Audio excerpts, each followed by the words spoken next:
হাসনাত আব্দুল্লাহ ২০২৪ কোটা সংস্কার আন্দোলনে নেতৃত্ব দেয়া বৈষম্য বিরোধী ছাত্র আন্দোলনের সম্মুখ সারির একজন লড়াকু যোদ্ধা। ৫ আগস্ট ফ্যাসিস্ট হাসিনা ভারতে পালিয়ে যাওয়ার পর নানা ষড়যন্ত্রের শিকার এই সমন্বয়ক। ২ বার গাড়ি চাপা দিয়ে মেরে ফেলার চেষ্টাও করা হয়েছে তাকে। সামাজিক যোগাযোগ মাধ্যমে তার বিরুদ্ধে গুজবের লম্বা সিরিয়াল লেগে আছে। এখনও থেমে নেই ষড়যন্ত্রকারীরা।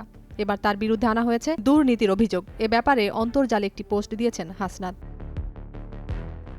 ১৯ ডিসেম্বর রাতে নিজের ভেরিফাইড ফেসবুক আইডিতে দেয়া এক পোস্টে বিষয়ে ওপেন চ্যালেঞ্জ জানিয়েছেন তিনি। পোস্টে হাসনাত আব্দুল্লাহ লেখেন, কিছু ব্যক্তি সামাজিক যোগাযোগ মাধ্যমে আমার বিরুদ্ধে নিয়োগ বাণিজ্য, পদায়ন, বদলি এবং নানাবিধ আর্থিক দুর্নীতির কথিত অভিযোগ তুলছেন। কিন্তু দুঃখজনক বিষয় হলো এসব দাবির পক্ষে একটা প্রমাণও তারা উপস্থাপন করতে পারেননি। তিনি আরও লেখেন, আমি স্পষ্টভাবে জানাতে চাই, আমার বিরুদ্ধে আনীত যে কোনো দুর্নীতির অভিযোগ যদি ১ টাকারও প্রমাণ সহ উপস্থাপন করা যায়, তা হোক নথি, ভিডিও, অডিও কিংবা কোনো ব্যক্তি নিজের সাক্ষ্য দিয়ে প্রমাণ করেন, তাহলে আমার অনুরোধ থাকবে সেটা আপনারা নির্ভয়ে সামাজিক যোগাযোগ মাধ্যমে প্রকাশ করুন, সংবাদপত্রে প্রচার করুন এবং আমার বিরুদ্ধে মামলা করুন। হাসনাত ওপেন চ্যালেঞ্জ ঘোষণা করে লিখেছেন, ওপেন চ্যালেঞ্জ ঘোষণা করছি, প্রমাণের ভিত্তিতে কোনো অভিযোগ প্রমাণিত হলে সেটা যদি ১ টাকার দুর্নীতিও হয়, আমি সর্বোচ্চ দায় স্বীকার করতে প্রস্তুত।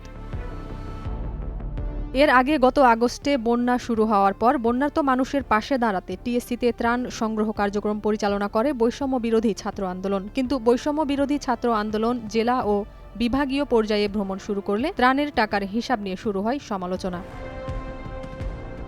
যদিও গত ৪ সেপ্টেম্বর সংবাদ সম্মেলনের মাধ্যমে সঠিক আয় ব্যয়ের হিসাব দেওয়া হয়েছিল, তবুও সমালোচনা যেন পিছু ছাড়ছেই না এই সমন্বয়কের। সামাজিক যোগাযোগ মাধ্যমে এই দুর্নীতির অভিযোগ শোনা গেলেও বাস্তবে তার প্রমাণ কেউই দিতে পারেনি।